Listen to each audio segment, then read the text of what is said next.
pleasure Yes. to train with you and spend some time in your company. I just want to go over a few bits that we did tonight, but before we do, give me a brief overview about yourself and how you started and getting off into your martial arts and writing these wonderful books of yours. Well, essentially, I started martial arts in '81. Other than that, I'm a crippled up middle-aged former jail guard. So, who wrote some books? Yeah, wrote some extraordinary books. Yeah. Meditations on Violence was a turning point for me within my training. What was it for you? Why did you have to get Meditations on Violence out there? I had a really rough year. Things weren't settling.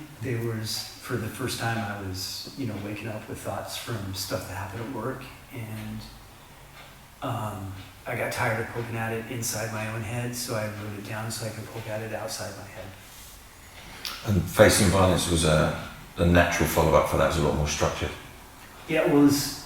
Meditations was like the name implied. It was a gut check. It was about stuff going on deep in the brain, and it presented a bunch of questions. So Facing Violence was attempting to answer the questions. When you wrote Facing Violence, did you come away from that thinking there is so much more I've got to add to this? There's going to be a part 2 and a part 3. That led on to ComCom, and or was it that was it? That's complete. I'm done now with that. No, every time I finish a book, it's like, okay, that's done. I have nothing more to say, and my wife laughs at me.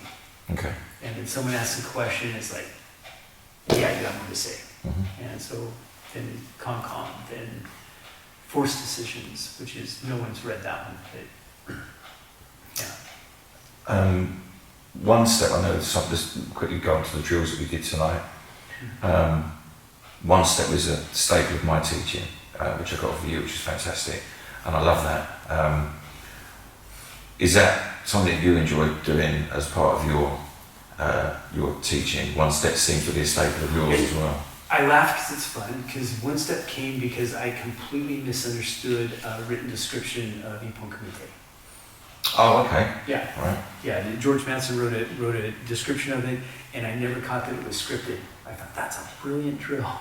Okay, just in case people don't understand what Ippon Kumite is, do you want to explain that? Well, that's why I call it one step. It's one step sparring. Mm-hmm. But in certain systems of karate, there are these they aren't practical, but they pretend they're practical. One person does this, and you do that. He does that, and you do that. Mm-hmm.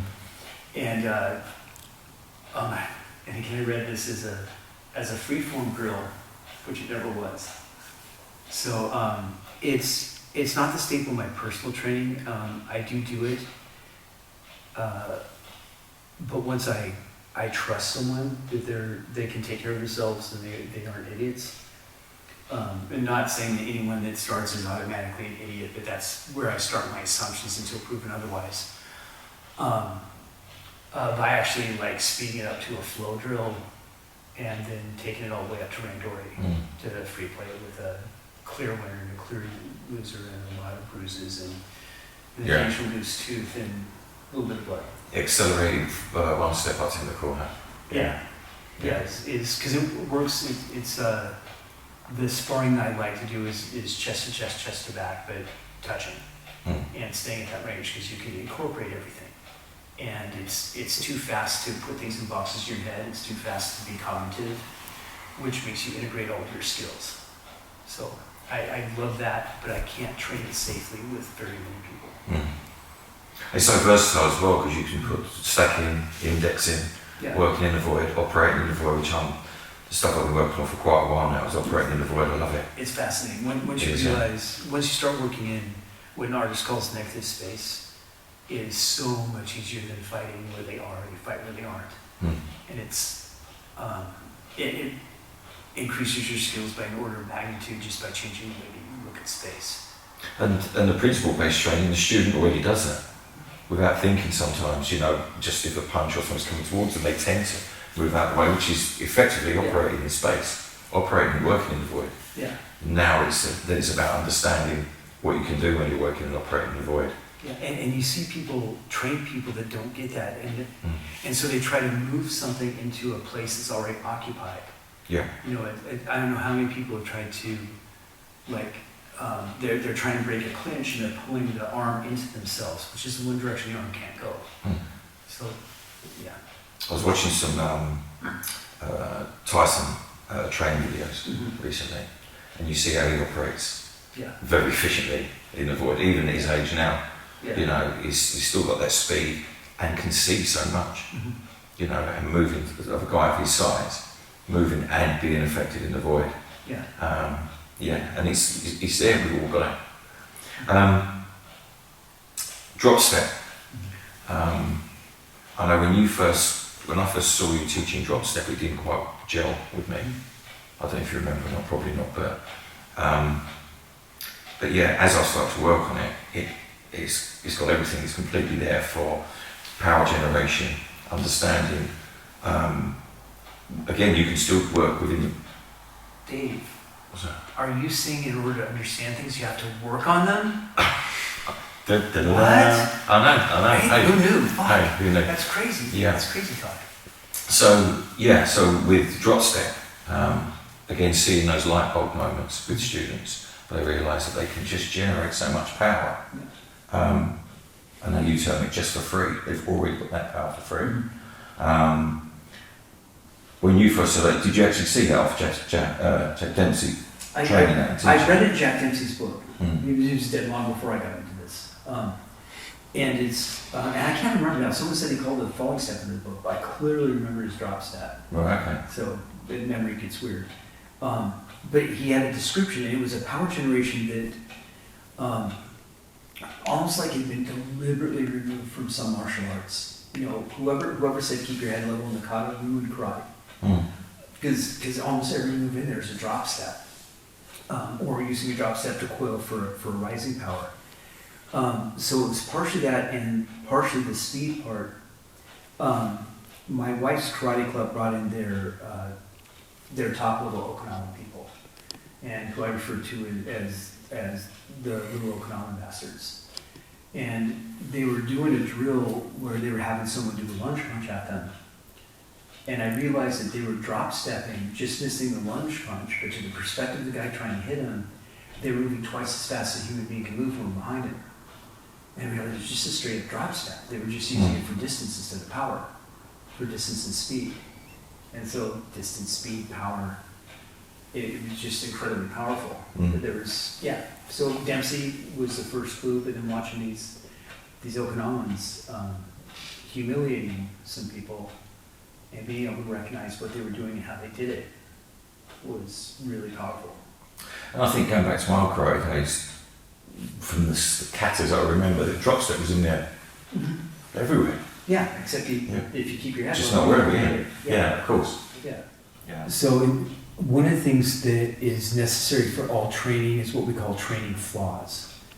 In the end, you can pretend whatever you want, but martial arts, self-defense, anything that goes hand in hand is about manufacturing cripples and corpses. You can pretty it up however you want, but there's no non-violent way to stop someone from stabbing you. Once a knife is going for your belly, your options are very limited. So because of that, all training, even good training, has something wrong with it, so we don't send students to the hospital. Generally, they have terrible power change, terrible targeting, or terrible timing. So it's one of those, if you practice hitting the thigh instead of the groin, under pressure you're going to hit the thigh. If you pull your punches, under pressure you're going to pull your punches. The one thing I've never seen anyone do when they're scared is go slow. So we slow it down to the point that they can actually stick a thumb in an eye and press. As long as they're doing slow, no one's going to get injured, but you know what happened.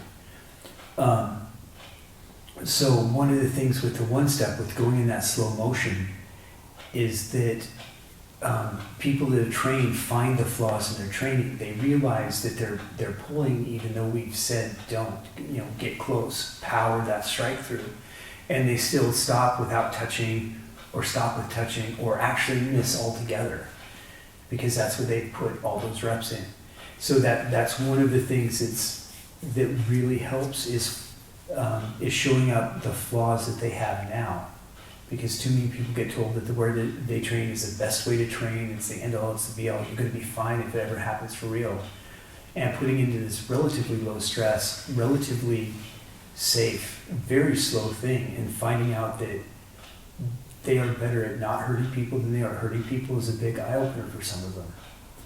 So, no drill is perfect, but having drills that balance other drills, so you get one bad habit here, but you fix that bad habit there. And the other thing that's absolutely critical, and I don't want almost anyone to do it, because scenario training is incredibly powerful. You get to unload on someone wearing armor. You get to use your judgment in tandem with your skills, so you should be able to talk your way out if that's appropriate, run if that's appropriate. But the reason I say why most people shouldn't do it is because it's so hard to do good scenarios, and a bad scenario can mess up students physically. If you aren't safe, people can be injured. It can mess them up psychologically because you can recreate situations that they can't get out of. And it can mess them up tactically because if you design the scenario badly and you set it up so that bad tactics work, they feel so real that the students will think that bad tactics work. So occasionally I do a how to run scenarios class, but I run it with the absolute intent that 70 to 90% of people should leave knowing they are in no way ready to run scenarios yet. It's too big a responsibility and it's too hard to do well. So, but scenario training is probably the best way to get people into that mindset of really doing what they need to do, both physically but also judgment. It's, again, if all of your scenarios end in a fight, you're teaching your students that only fighting ends conflict. And that's just simply not true. It's a bad thing to teach. Yeah. What have you got planned for next year, if anything, into your retirement? I've got not a lot planned. I've got one or two gun groups that want to incorporate some hand-to-hand, and I told them that I'd show up. Mm-hmm. And one of them's in New Orleans, so the food's, or not New Orleans, but outside of Baton Rouge, so the food's fantastic, which is a big incentive for me. Mm-hmm. But I don't know, I've got some writing to do. If there's an adventure in the offing, I'll take it. I might get another sailing trip in. I want to do some exploring. And I want to take more classes than I teach. I think that's probably the most important. Get back to being a beginner and a student again. A student, scientist, yeah. Mm. Yeah. Rory, it's always a pleasure. I look forward Yes. to drinking more whiskey with you and more chats. Yeah, well,